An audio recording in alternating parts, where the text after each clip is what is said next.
to CBS Sports prediction machine, in case either of you care.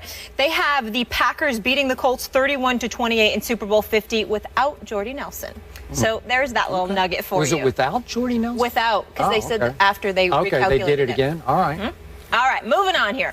According to ESPN's Jason Reed, RG3 is sidestepping his own responsibility for making the line look worse than it played, and that's exactly the kind of thing that causes him problems in the locker room. Reed wrote on Twitter after Griffin's press conference that coaches say several offensive linemen dislike Griffin. Skip, what does this say about RG3? Stephen A., now we got to get real serious. I know we had some fun with that topic. Not that I'm not serious about my reservations about Andrew Luck, but I'm dead serious about this. Got you. This tells me that Robert Griffin III is even in more trouble than I suspected he was in D.C. We've heard bits and pieces about this come out before, about how some teammates in that locker room, we have been told, reportedly had issues with the me in RG3. All the self-promotion, the brand promotion, sometimes the blame deflecting. And it rubbed them the wrong way. It alienated some. You have emphasized the incident, was it 2 years ago in the Philly game? Remember that, when none of his teammates would help him up? And finally one of the Eagles reached down and said, I'll give you a hand and help you up. Wow. Well, here we go again. And Stephen A., everything that happens to Robert is self-inflicted to me because it's what's coming out of his mouth. I'm assuming some of those offensive linemen were a little upset, if not alienated, by the fact that Robert in his interviews indicated, well, we didn't block very well, and I'm just paraphrasing how it would come across. But instead of taking all the blame on himself for his poor performance, and you were the first to, by the way, jump out there and say he deserved a break because they didn't protect him that night. They were without their starting left tackle.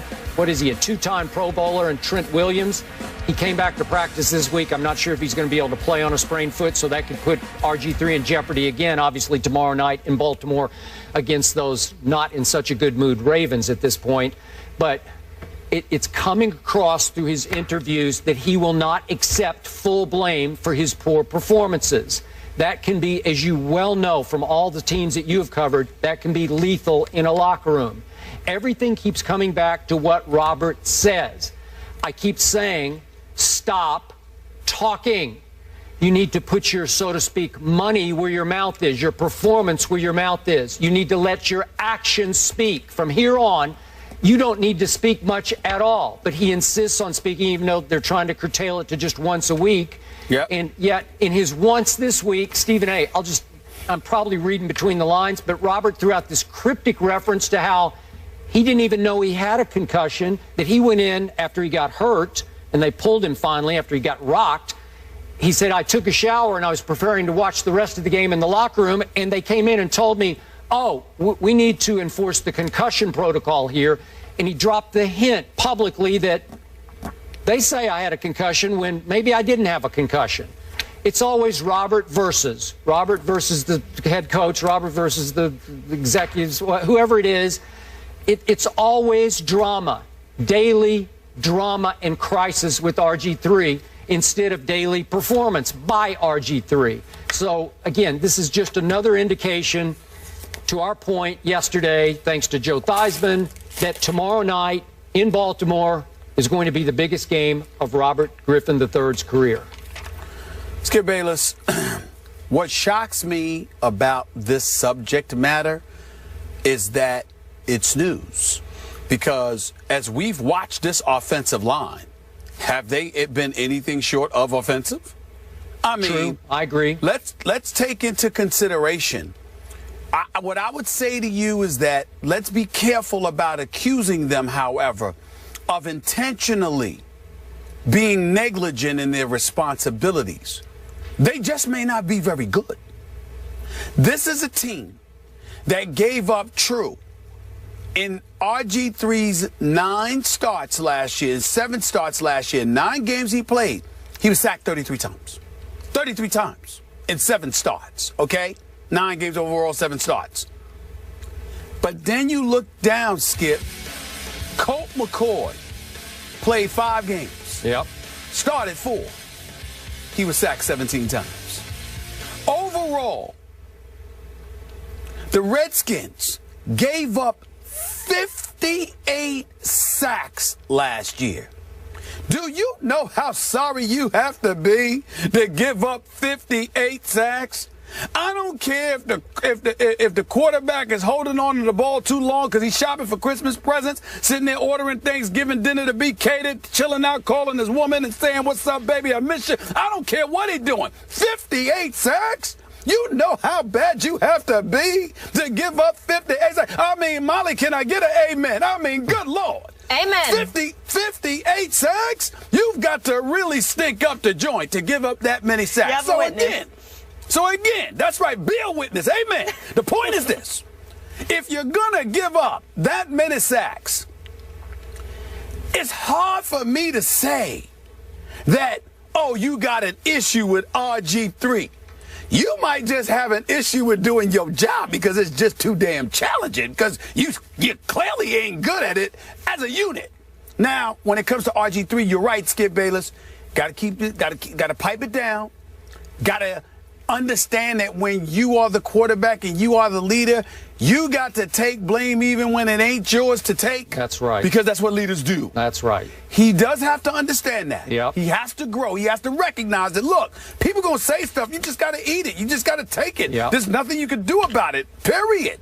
I don't blame him one bit, Skip, for speaking up for himself when there are those who attack him personally, like personally lying about his character, lying about his actions off the field or something along those lines. That's different. No, you can't let that happen if you can avoid it. You got to speak up for yourself. But when it comes to issues on the football field, he's got to eat it. That's what he has to learn to do. But I don't think that we're in a position to accuse the offensive line of being, of messing up on purpose when it comes to RG3. They just stink. And we ain't talking about Trent Williams, of course, but he is a part of that line. But they just stink. They have to do a better job. It's that simple. Okay, I hear you. But I think we're together on this bottom line point. If you're the quarterback, you can't even suggest publicly that they stink. It Totally. won't fly in the locker room. It does you zero good to even suggest that they're not very good. So we have to take that into account. His best friends on the team should be his offensive line.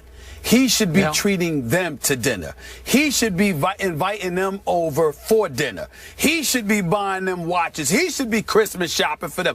Take care of those who take care of you. That's a cardinal rule in every facet of life. Yeah, even if they don't take care of you. That's right. And again, I'm going to reiterate my point. He was without his left tackle, who's pretty good, in Trent Williams. I'm not sure. It's unknown yet whether Trent will try to play tomorrow night. If he doesn't, RG3 might have another legit, valid excuse. But you can't make it after the game if you stink it up. That's the point. We agree. Yeah. We agree there. I know I'm Captain Obvious here, but the guy needs a change of scenery. I agree with RG3 versus everybody. That should be the T-shirt. Is that game on national TV Saturday? Do we know? Yeah, I think so. Saturday, 7:30. Okay. If it's not, I'm still gonna find it. Yes, we will find it. Not. I looked, but I could be wrong. We'll try against the Ravens. We'll all be watching that one. Moving on, though, Pittsburgh now has to deal with another suspension this season. We'll tell you who it is and how it will affect the Steel City. Marcus, this is for you. We've got plenty more fiery debates on this Friday version of First Take before we head into the weekend. Check out the rest of our topics by going to Instagram right now. Peep the rundown. And if you have a strong take for Stephen A. or Skip, hit us with your best shot. Back in a minute.